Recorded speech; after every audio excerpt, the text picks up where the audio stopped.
Hi, Ryan from the Warren Youth Project here. Welcome to episode 3. I hope you're all keeping well and safe and not letting this lockdown frustrate you too much. I know that I've been trying to keep a cool head in this situation and actually think I've been doing a pretty good job. Apologise now for my singing. Now I need to take a break and man. That is definitely not right. So I can see the sun. Yeah. I can do this better than this. I can do this better than this. Oh man. I give up.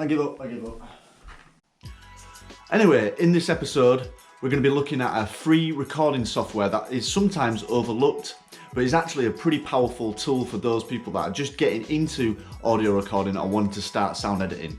So let's go have a look.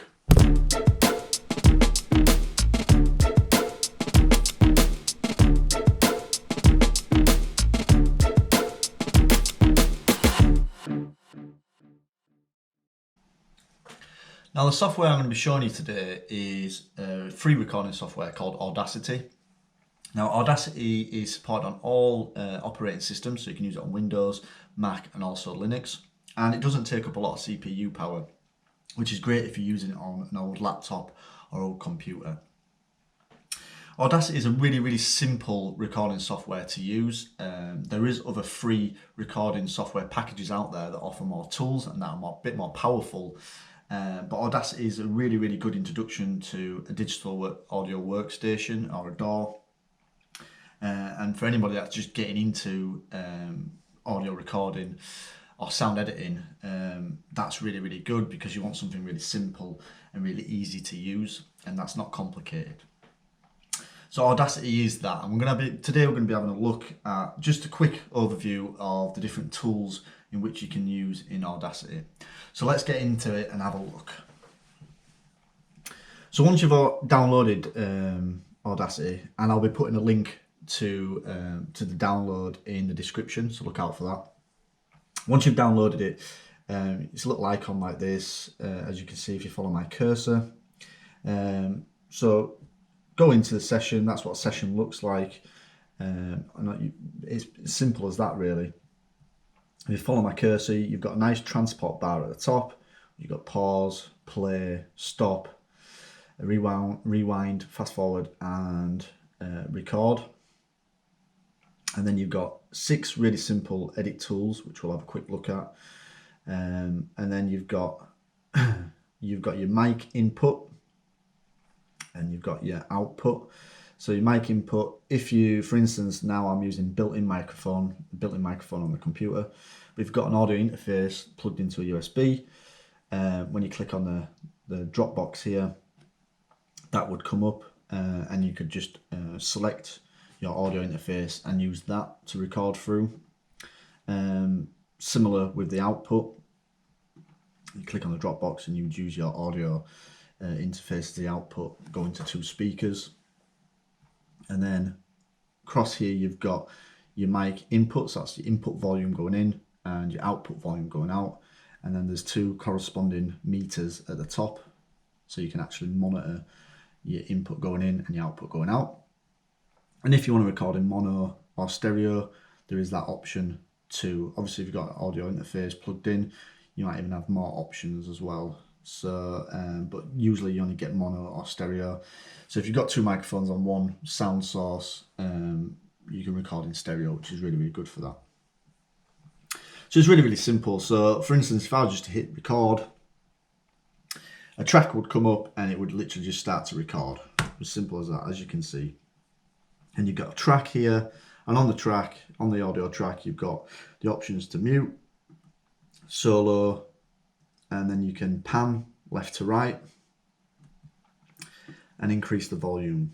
So you can increase the volume on this individual track, or if you go up to view, you can actually get a mixer board out with a fader, and you can actually increase the volume of that track on the fader, which is also really useful. And if you've got loads and loads of tracks, you can actually, there's a little arrow at the bottom, you can actually minimize the tracks so you know which one you're working on, which is quite useful if you're coming into editing. So you can record straight into this, which is really useful. But also you can import audio. So for instance, if you've been out doing sound design, recording a load of samples like we did in my last video last week, you can actually import those sounds in from a hard drive or from an email or whatever, import them in and actually start to work on them, start to edit them. So there's two ways you can do that. You can either drag from the desktop and pull straight in, or you can go to File, Import Audio, and then it come up where source or where you're finding it. So for instance, I'll pull in the sample from last week's video, which was the blaster sound. You get a warning sign up. It's not really a warning sign, but basically just telling you, do you want to make a copy from source into the actual session itself? I would always advise to do that, because otherwise, if you, for instance, it's coming off a hard drive, your sample's coming off a hard drive, and you literally just read it from source, and then next time you come into the session and you don't have that hard drive plugged in, obviously it won't be able to read where that came from. So yeah, it won't be able to read it, and you won't have that sample in your session. So it's always better to make a copy and put that in the session itself, which is good. Just good practice, really. So I've just imported it in, just pressed OK, import it in. As you can see now, I've got the sample from last week in. So I can literally minimize that other track that's not doing anything. And if you go to the bottom of this track, and I can actually stretch it, increase the sound, or increase the view of it anyway, not necessarily the sound. I'll show you how to do that in a minute. Increase it so I can actually look and have a better view of it. So if I just play it, you can hear there's some blaster sounds in there, but there's also some unwanted noise which you don't want as well. So that's where we come up and start using the edit tools. Now I'm not going to go into too much detail, but basically I'm going to just give you a quick overview of these. So you've got selector tool now, which looks like a capital I. The selector tool basically does what it says. You can select areas of the waveform in which you want to use. So for instance, if you see where this peak is and you want that particular bit there, you can select it, and then when you hit play, it'll only play that bit. So you got a nice little blaster sound there. You've got an envelope tool, which basically lets you increase the sound of the whole track or certain parts if you highlight them. So I'll show you how to do that in a minute, where you can actually fade something out. You've got a pencil tool as well, which I'll come back to in a minute. A zoom tool, which I'll come back to as well in a minute. And also a move tool, so you can actually move waveforms around, which is useful if you've got multiple waveforms and you're doing some mixing. So for instance, if we go back to the zoom tool, we've got this little bit of audio selected now. I can actually start to zoom right in to that particular area. And then I can actually go back in and just select that bit that I actually want. As you can hear, I've zoomed in too much and selected too much of it. So you've got some more zoom tools up here, plus and minus. Obviously they do exactly what they say, and you can zoom back out. So obviously I want a bit more than what I'd selected there. So let's select a little bit more. So we've got that there. Okay, so select that. We zoom back in now, get a better view of it.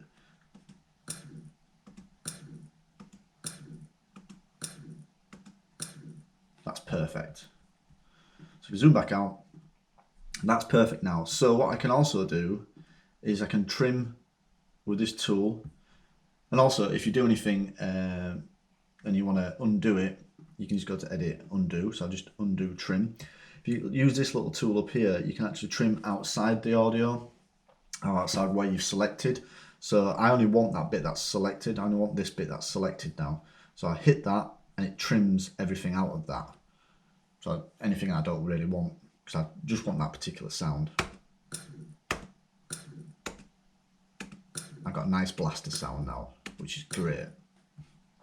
Now, if I want to go into deeper into that and tweak some little bits, I can do. I can zoom right in to the point where I'm seeing, as you can see here, the individual samples within the actual sample itself. I can get the pen tool and I can actually start to increase some of these samples. So I can make the blaster sound a little bit more, a little louder, a little bit more pronounced. So you can really get into the nitty-gritty of the sample itself, the waveform itself, and start to manipulate the sound, which is fantastic. So if I zoom back out now using the minimize tool, as you can see, it's increased quite a bit. Play it now. It's only really subtle, but it's really, really useful if you just want to do some quick automation and just quickly tweak the sample you've got. And there's another tool here as well. That's just a multi-tool. So it basically incorporates all the other edit tools, which is quite useful if you want to work quite fast. Like I said before, there's an envelope tool. Now the envelope tool, like I say, increases. So where you put your marker, wherever you put your marker, you can actually start to fade stuff out.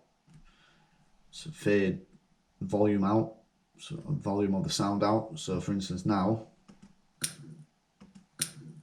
I can actually fade the sound out, or I can go the other way, increase it. So I can actually make the sample itself quiet, but the aftermath louder. Which actually sounds pretty good. Or like I say, I can do it the opposite way. I can actually fade the tail out and increase the sample area itself. This is really useful if you're doing podcasts, because you can actually fade out your podcast, which is really, really good. It's really quick as well, really useful to use. So now it's going to crescendo up to the sample and then fade out.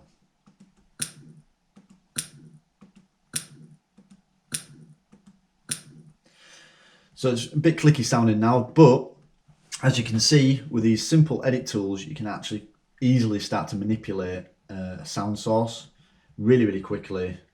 And then if you want to export, I'm just going to zoom out again. If you wanted to export it, I can literally highlight the sample, go to File, go to Export, export as a WAV, name it wherever you want to save it, and then hit save. And it's as simple as that. So as you can see, yeah, it's a really, really simple recording software to use, but actually it's really, really useful and it's really quick to use. And there's loads more tools within this as well, which we haven't even looked at, such as effects and stuff that you can actually start to manipulate the sound even further with effects. But what I would do is I encourage you to go download it and explore yourself and find out its limitations and what you can actually do with it.